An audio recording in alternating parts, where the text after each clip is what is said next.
You're listening to How to 20-something, the best podcast that helps both men and women navigate their 20s and learn how to adult across all aspects of their lives.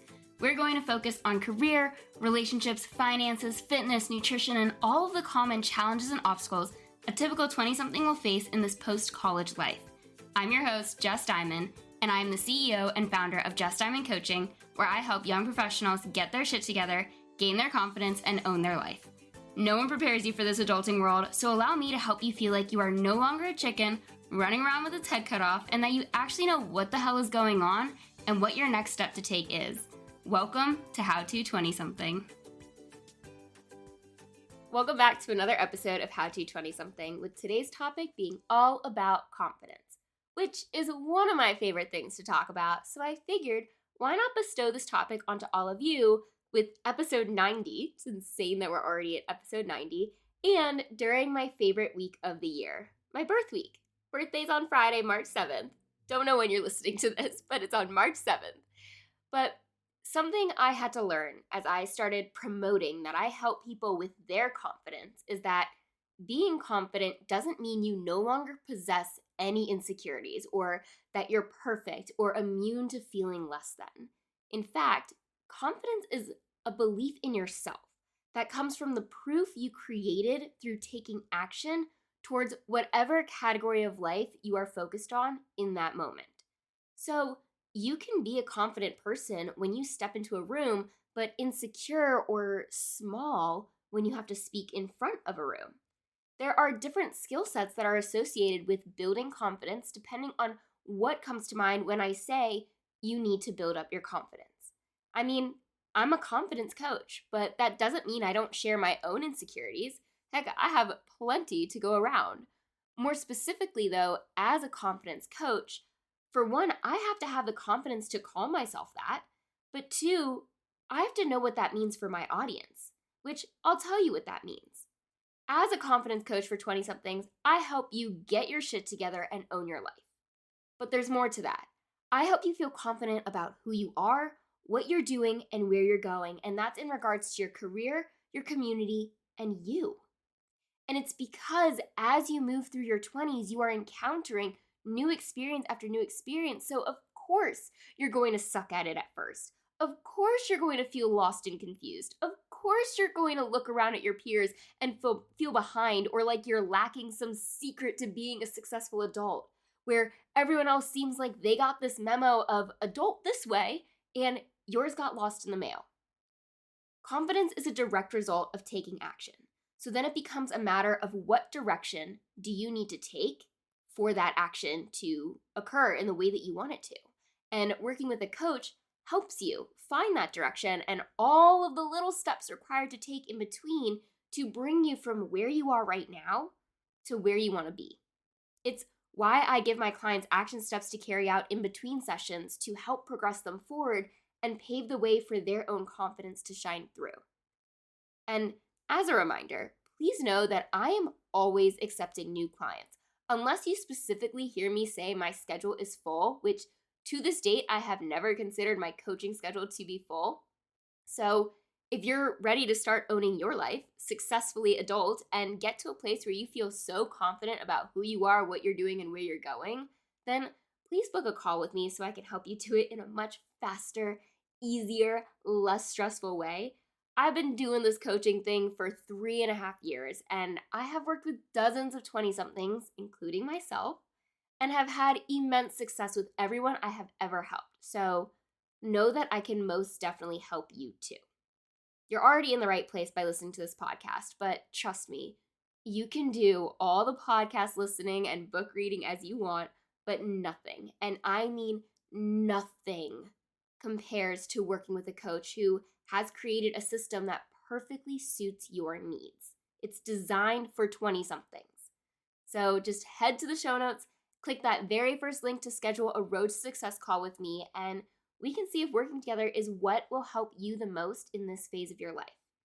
And together we can build your confidence so you do achieve your goals and get to a place of unstuckness and a land of opportunity so you do make the most out of your 20s while also setting yourself up to thrive in your 30s and beyond. All you have to do is believe in yourself and be willing to try. And that's also where confidence derives from. So, what is confidence? Confidence is trusting that you can handle any situation that comes your way, that you can figure a way out of anything. And then, as I mentioned before, it's a belief in your own qualities, abilities, and judgment to carry out whatever you set your mind to. This episode is going to highlight the different types of confidence, situations that rock your confidence, and then how to build it back up, and characteristics you can focus on improving to increase your confidence. Starting with the different types of confidence, as there are 3 key areas to harness around this topic, and those are your confidence in yourself, it's confidence in social situations, and it's situational confidence. They all overlap, but they do surface in different ways depending on who you are, your past experiences, and what you're trying to improve on. Just like the example I gave you earlier, you can have high social confidence and self-confidence for when you walk into a room, say a networking event. But the moment you're asked to speak on stage and you're not a seasoned public speaker, your situational confidence takes over and you plummet, simply because it's something you're not used to. Which is really the bottom line of any type of confidence. When something is new, foreign, or unfamiliar, it is natural to feel nervous or like you have no idea what you're doing.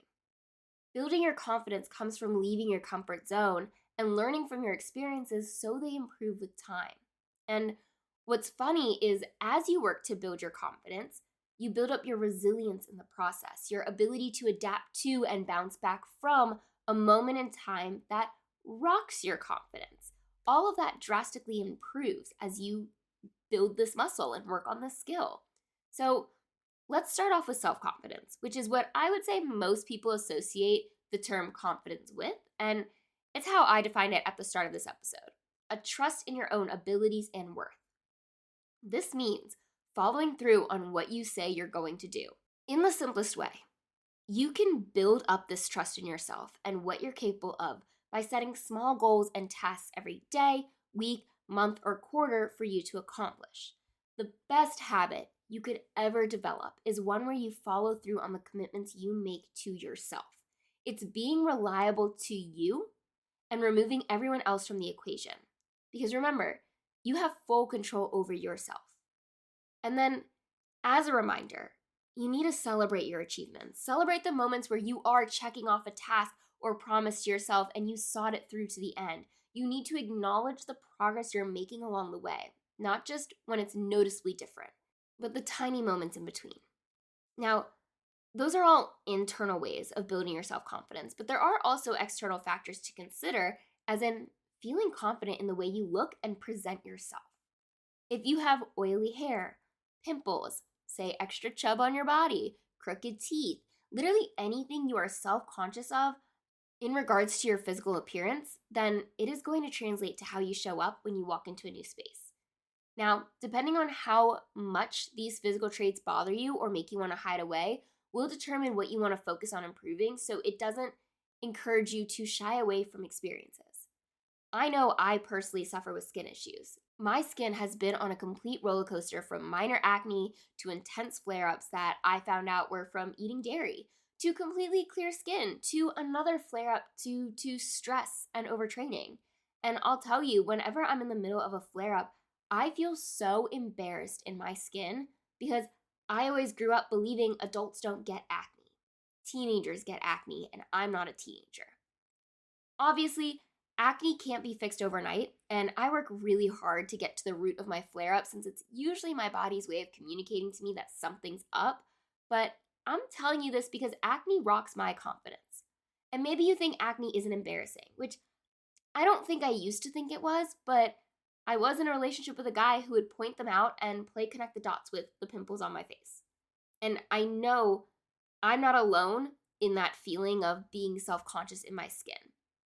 But also that maybe for you, it isn't your skin, but it's your body or your hair or some physical trait you stare at for far too long in the mirror, day in and day out.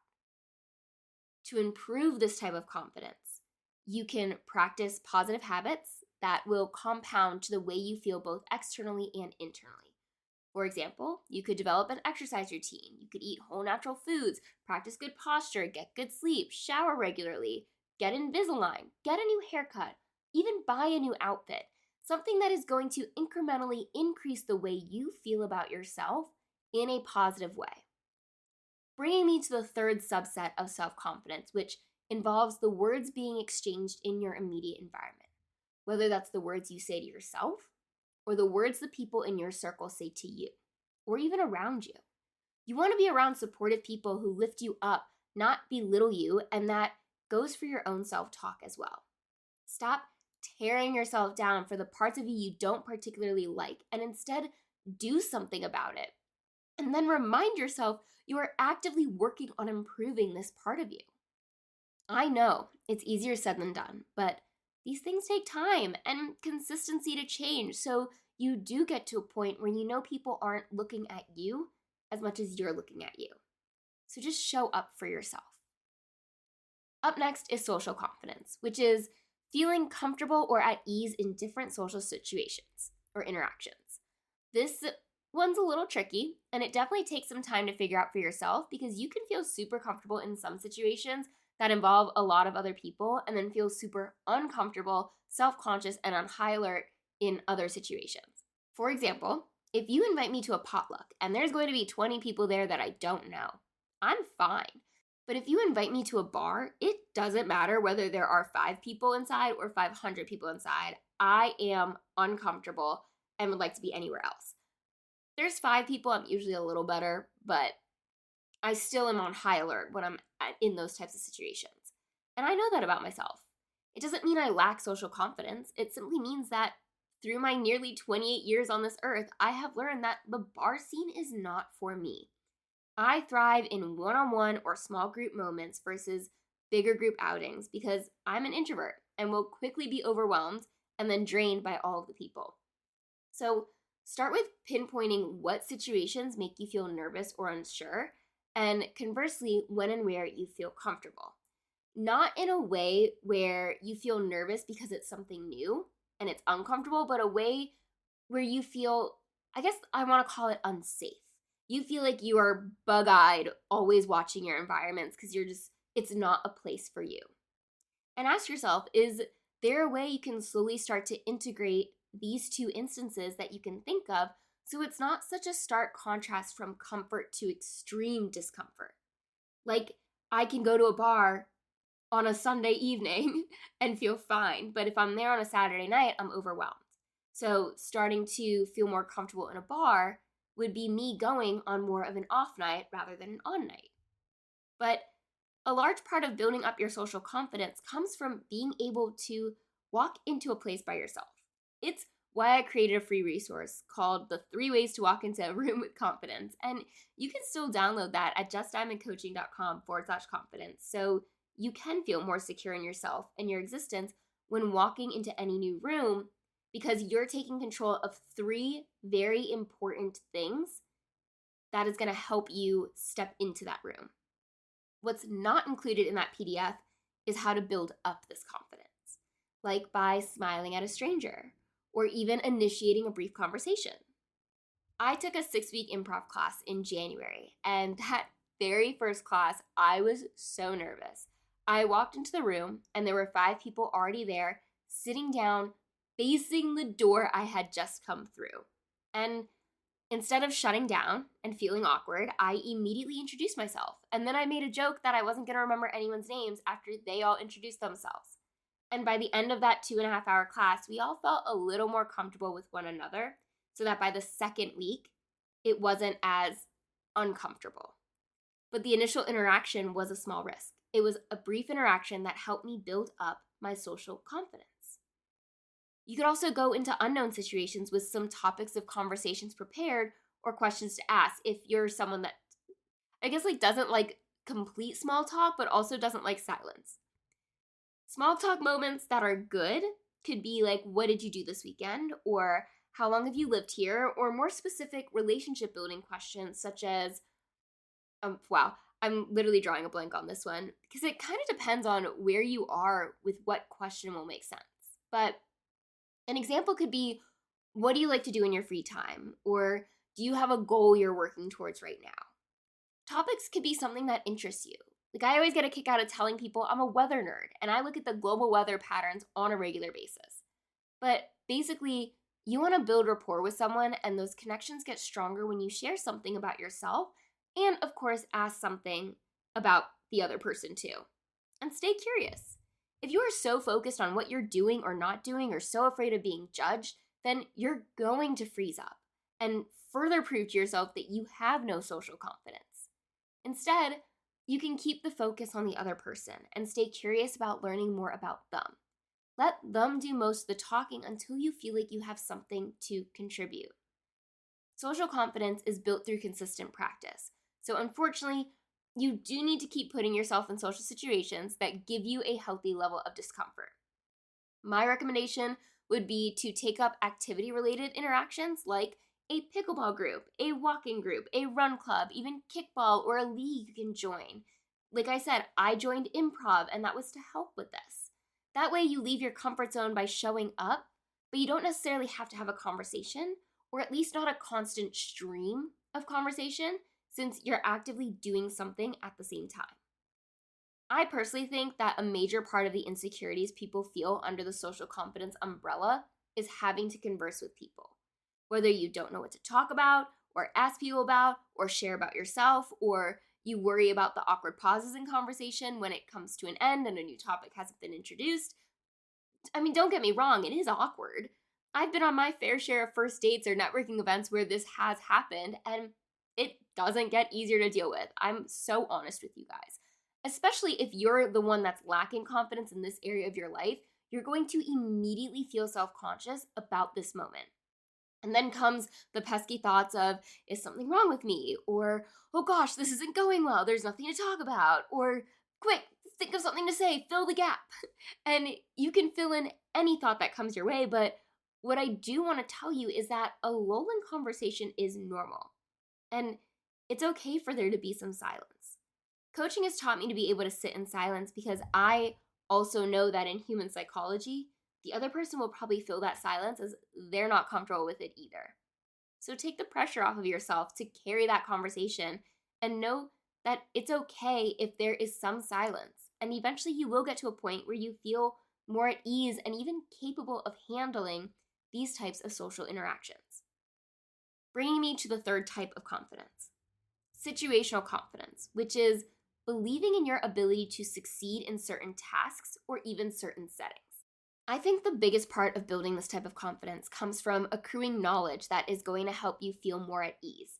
You see, a lot of confidence stems from assurance, and assurance stems from knowledge.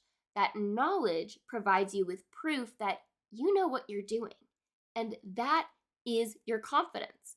So, when it comes to situational confidence, begin with researching what you're about to step into, what you need to wear, what people you can expect to interact with, the environment this is taking place in, the timing of everything, whether there will be food or drinks, the level of energy you need to bring, etc.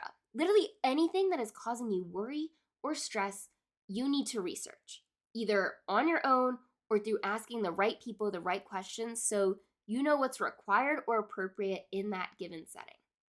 Then, my favorite piece of advice to give is to always go with a plan. This is one of the tips on the free PDF I mentioned earlier, and I've mentioned it on other episodes, but basically, before you walk inside, you need to have a plan of where you're going to go first and what is the minimum time you are staying. If it's a networking event, my rule of thumb is to go to the bar first, where I get a water. That's just me. You can order whatever you'd like. And then I have to stay for at least 30 minutes before I'm allowed to leave. The caveat is I have to try in those 30 minutes to talk to people, which has never been an issue for me because at some point, someone is going to come up to you if they see that you're by yourself. Just don't be on your phone or looking down at the ground. This is where your posture and body language becomes super important. I know I don't like going up to strangers, but it's somewhat okay for a stranger to approach me, so I usually let the extrovert do the heavy lifting by initiating a conversation. And it's also what I tell my introverted clients to do. In 2023, I made a goal to build up my situational confidence by going to networking events and not asking a friend to go with me or asking any of my friends if they were going. I was just going blind and giving myself 2 steps. Go to the bar, stay for 30 minutes. Yes, it was uncomfortable, but by having a plan in place, it made it much easier to go. So gradually expose yourself to the parts of your situational confidence that you are working on improving. Give yourself a pep talk before going somewhere. Know the parking situation ahead of time, if applicable, and take nice deep breaths before entering. I want to remind you again that a large part of the reason why you don't feel confident going into a new situation is because it's new and you don't have all of the information yet, which is why you need to get as much information as you can prior to going and then go, because I can almost guarantee that the missing pieces of information will get answered and it'll make it easier to show up next time. I'll even give an example for a job interview, since that tends to be the most nerve-wracking situation for my 20-somethings. Start with researching the company, the role, and if possible, the person interviewing you as thoroughly as you can. That might seem obvious. This is the other part. Grab a friend and role-play interview questions. I do this with my clients a lot, and then provide them with feedback that paints them in the best light. Have your favorite outfit picked out and a freshly printed resume just in case. Know where you're going, what parking is like, how much time you need for your commute, and to be able to arrive 10 to 15 minutes early if it's in person. Have questions prepared for the person you're interviewing.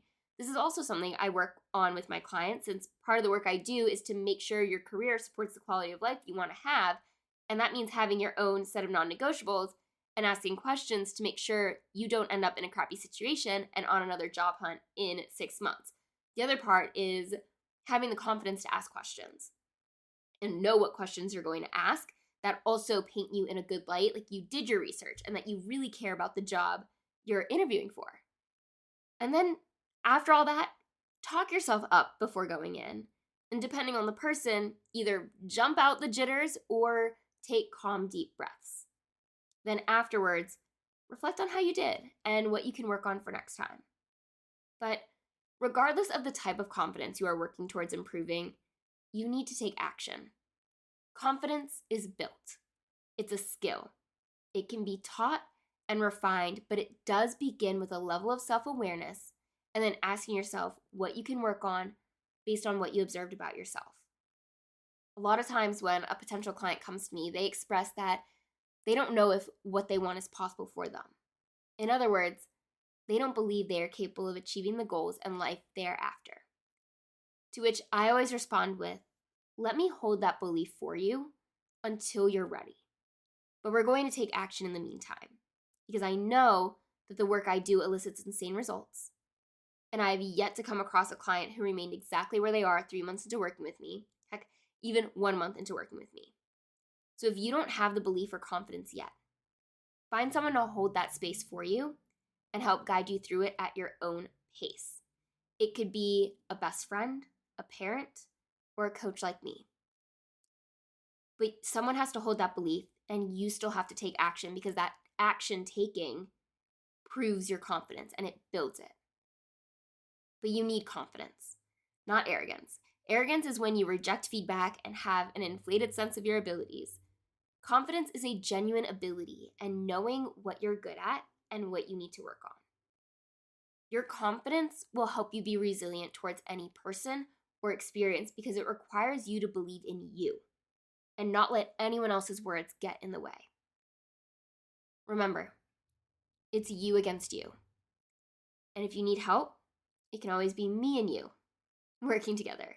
Just know I've got your back through your headphones right now. And so imagine what it would be like if we were working together one-on-one. It's life-changing. And I can say that because I am confident in the work I do and my capabilities as a coach for 20-somethings. So, if that appeals to you, or if you're curious about what that looks like for you, then I'm going to remind you again to head to the show notes and click a link where it says Let's Chat, so we can have a conversation about what's currently going on and if I'm the coach to help you. Although, if you listen to this much of this episode, I can almost guarantee that we would make a good fit.